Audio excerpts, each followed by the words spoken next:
আসসালামু আলাইকুম ওয়া রাহমাতুল্লাহি ওয়া বারাকাতুহু। ঔষধের গাড়িতে সরকারি নথিপত্র ধরে ফেললেন শিক্ষার্থীরা। শুনবেন এর বিস্তারিত, ততক্ষণ চোখ রাখুন স্ক্রিনে। প্রিয় দর্শক, বৈষম্য বিরোধী ছাত্র আন্দোলনের পক্ষ থেকে সরকার পতনের একতরফা দাবি পরে সরকার উধাও হয় যেদিন, এরপর থেকেই পুলিশ শূন্য হয়ে পড়ে ঢাকা। তখন ট্রাফিক জ্যাম মানুষকে রেহাই দিতে ট্রাফিকের দায়িত্ব পালন করেন শিক্ষার্থীরা বিভিন্ন মোড়ে বিভিন্ন স্পটে দায়িত্ব পালন করেন এবং তারা তল্লাশি করেন গাড়িগুলো। আবার কোন গাড়ির ড্রাইভার সাহেবের লাইসেন্স ঠিক আছে কিনা, গাড়িতে কোনো অবৈধ মালামাল যাচ্ছে কিনা। ইদানিংকালে শিক্ষার্থীদের তল্লাশির মাধ্যমে এরকম গাড়ি ভর্তির টাকা শিক্ষার্থীরা ধরে ফেলেছেন, গাড়ি ভর্তি বিভিন্ন নথিপত্র ধরে ফেলেছেন। আজ ঢাকা সায়েন্স ল্যাবের সামনে এরকম শিক্ষার্থীদের অভিযানে একটি ঔষধের গাড়ি আটক করা হয়।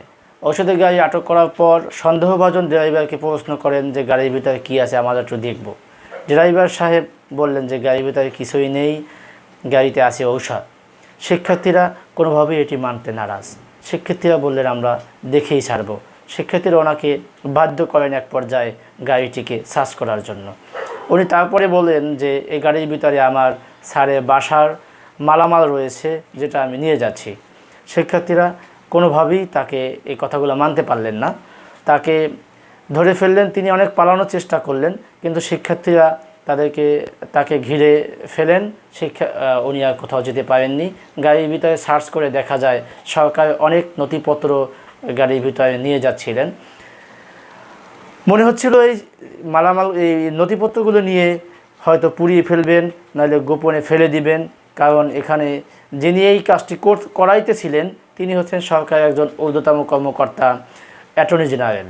তো অনেক বড় দায়িত্বশীল লোক, তার মাধ্যমে অনেক মামলার নিষ্পত্তি হয়েছে, অনেক মামলা ঝুলে আছে, অনেক মামলায় মানুষ হয়রানি হয়েছে, যেমন আয়নাঘরে নিয়েছে, কত নির্যাতন এই ফ্যাসিস্ট সরকারের আমলে হয়েছে।